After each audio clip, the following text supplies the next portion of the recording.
of Saqifa Bani Sa'ida, that was a meeting where the first caliph, Hazrat Abu Bakr, radiallahu ta'ala, he was elected. And that was the meeting which paved the way for a great development in the history of Islam.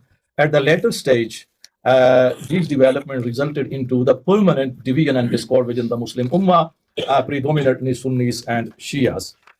Let me remind you all audience here, actually, during the session of question and answers, and you have to be associated with the areas of concerns regarding your questions. Now, I'm going to demarcate for you the areas to help you, because as we have felt from the previous experience, so many questions, never related to the proper area. And we have to complete our subject and the topic properly here. For example, the point, the style and the abnormality of this meeting, this is very important question should be here. It was very sudden, secret meeting, and the Ansar, not all of the Ansar, the prominent members of the Ansar assembled there, and they never invited any member of Banu Hashim, never knew about Muhajirun. So later on, 3 or 4 Muhajir, they associated the meeting, right? So this shows abnormality. So do the sources expose what the situation was behind them? This is related to why the situation was not normal, abnormal. That was the secret meeting. This is the area, very important for you to ask the question.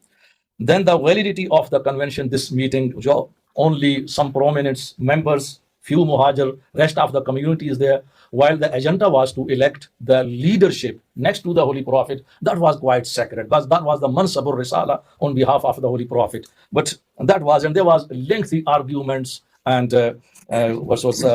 discussions. So this is, how far is it valid?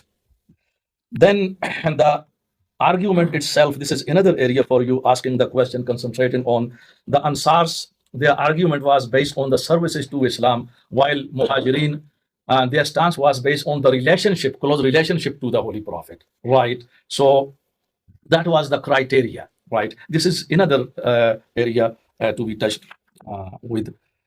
And then another point, absence of Banu Hashim from the meeting. Obviously, this meeting or this gathering was called to elect someone as the leader next to the Holy Prophet, right, as Rahmatul lil Alameen. But the family of the Prophet or the tribe of the Holy Prophet, they were not invited. Another area should be touched and, asked and discussed here.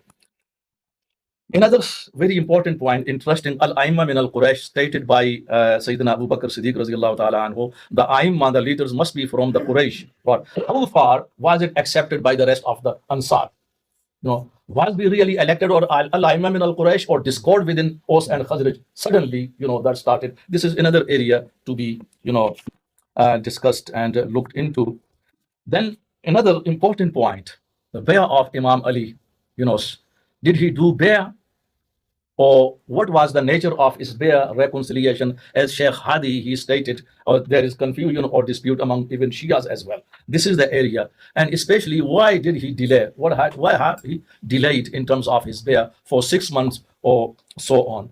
So these are the areas of discussion. Your questions and the answers must be revolving around it, and the question should be very precise, and the answer should be precise and the short as well, due to the time factor. Thank you very much. That's all from me. May Allah give you great jaza. Sheikh Umar Ramazan.